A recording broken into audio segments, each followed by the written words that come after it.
বিদেশ যেতে চাচ্ছেন বাট সত্যি কোথাও পাচ্ছেন না যে কিভাবে আপনি বিদেশ যাবেন, কোথায় থেকে আপনি সত্যিটা শুনবেন।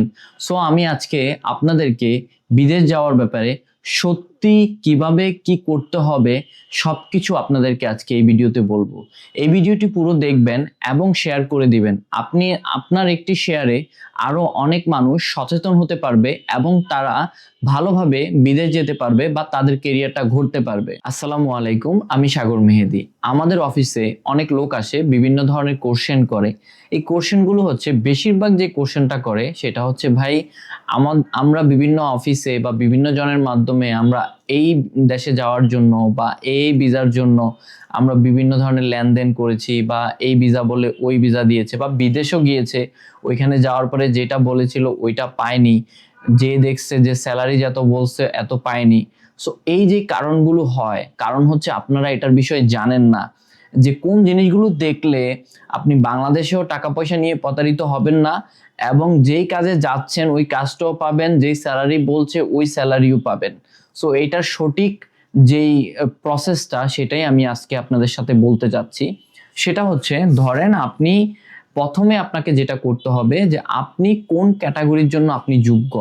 ধরেন যোগ্যতাটা কিভাবে যাচাই করতে পারবেন আপনি, আপনার শিক্ষাগত যোগ্যতা কত, আপনি কেমন ইংলিশ পারেন, এইটা একটা। 2 নাম্বার হচ্ছে, আপনি কোনো যদি কাজ জানা থাকে, যেমন ইলেকট্রিশিয়ান, প্লাম্বার, যে কোনো কাজ যদি কাজ জানা থাকে, বা আপনার যদি শিক্ষাগত যোগ্যতা ভালো থাকে, তাহলে আপনার ওই শিক্ষাগত যোগ্যতা অনুযায়ী আপনি কোন জবের জন্য যোগ্য, আর যেই কাজ জানা থাকে ওই কাজ। বা আপনার ধরেন শিক্ষাগত যোগ্যতা নাই এবং কোনো কাজও জানেন না, তার মানে আপনি ক্লিনার, কোনো কোম্পানিতে ক্লিনার পদ ছাড়া আপনি চাকরি পাবেন না। আর যদি আদার্স কোনো চাকরি চান তাহলে আপনাকে মাস্ট বি কাজ জানতে হবে। সো প্রথমে আপনার যোগ্যতাটা আপনি ডিসাইড করলেন যে আপনি ক্লিনারের যোগ্য, বা আপনি ইলেকট্রিশিয়ানের যোগ্য, বা আপনি আপনার লেখাপড়া আছে ওই লেখাপড়া অনুযায়ী এই পোস্টের জন্য যোগ্য।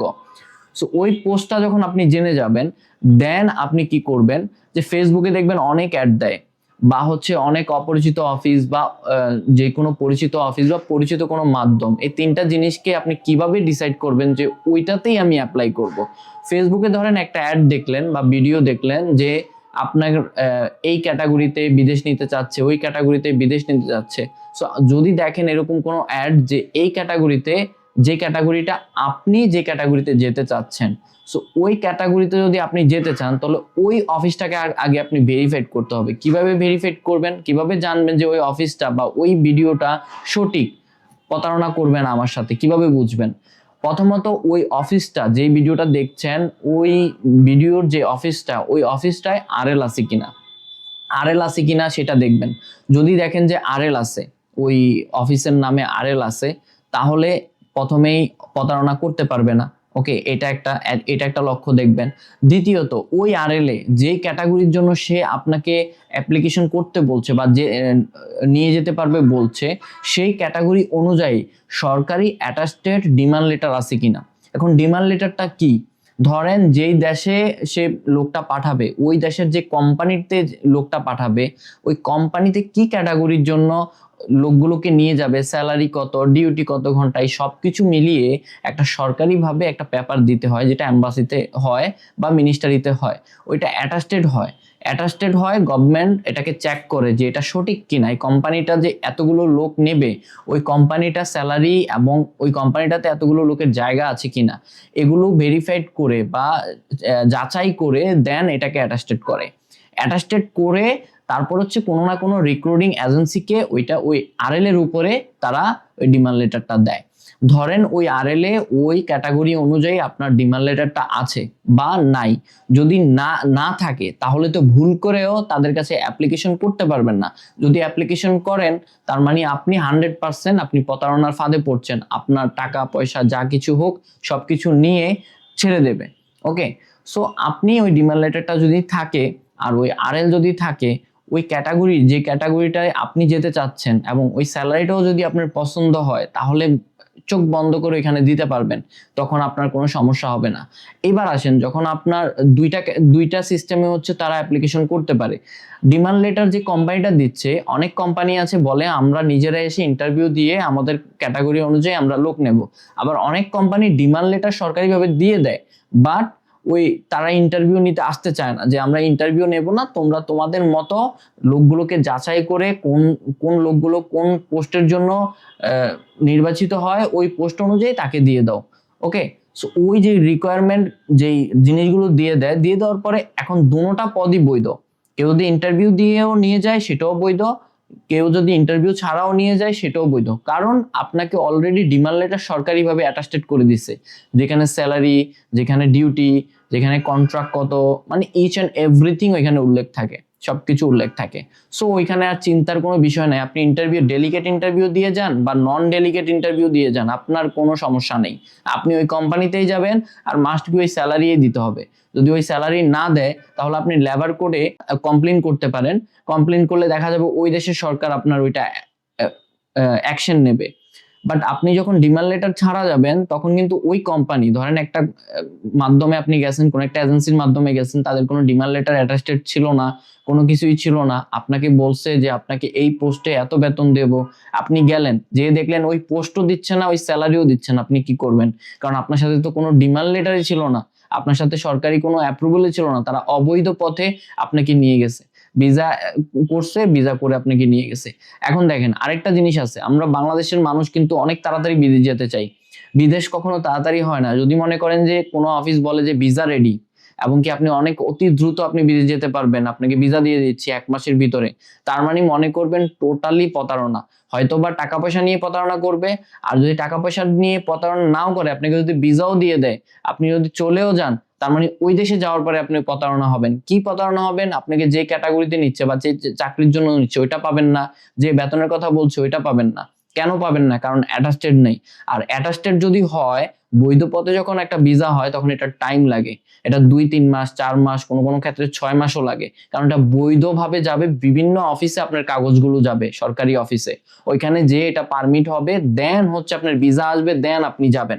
বাট যেটা অবৈধ হয়, এটা তো কোনো সরকারি কোনো জায়গায় আপনার আপনার ডকুমেন্ট যাচ্ছে না, ওরা জাস্ট ওই দেশে ইমিগ্রেশনে ভিসা পাস করিয়ে আপনাকে ভিসা দিয়ে দিচ্ছে, তার মানে সরকারি কোনো রেকর্ডসই নাই।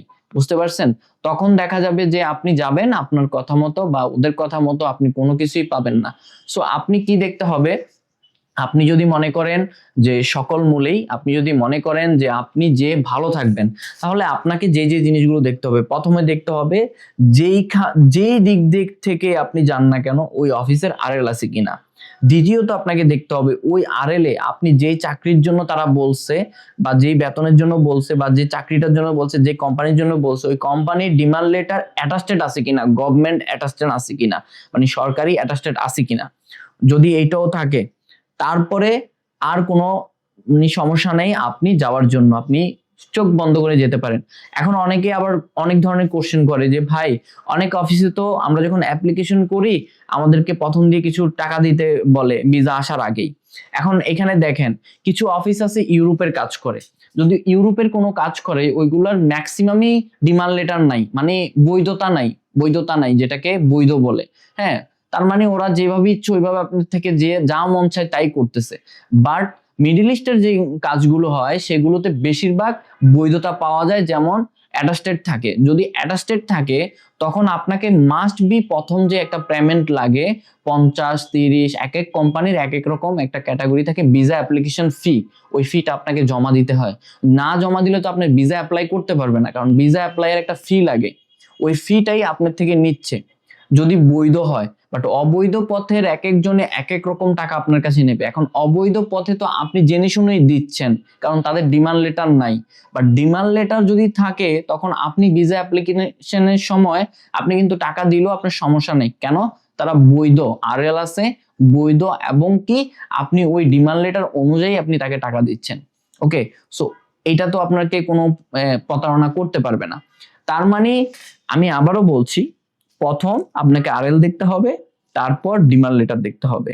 এই দুইটা যদি থাকে, আপনি যে ক্যাটাগরিতে যাচ্ছেন ওই ক্যাটাগরির ডিমান্ড লেটার দেখে ওই অফিসে আপনি অ্যাপ্লিকেশন করতে পারবেন। ওই অফিসে অ্যাপ্লিকেশন করলে ওই অফিসে 100% ভিসা আসবে, এবং কি ওই অফিসের মাধ্যমে যদি যান বা ওই ডিমান্ড লেটার নিয়ে যদি আপনি যান, ওই দেশে যে স্যালারিটা বলছে ওই স্যালারি পাবেন, ওই ডিউটি পাবেন, ওই কোম্পানি পাবেন, সবকিছু অ্যাকুরেট থাকবে। সো আপনার আর কোনো ইয়ে থাকবে না, আপনি ভালো থাকলে আপনার ফ্যামিলিও ভালো থাকবে, তাই না?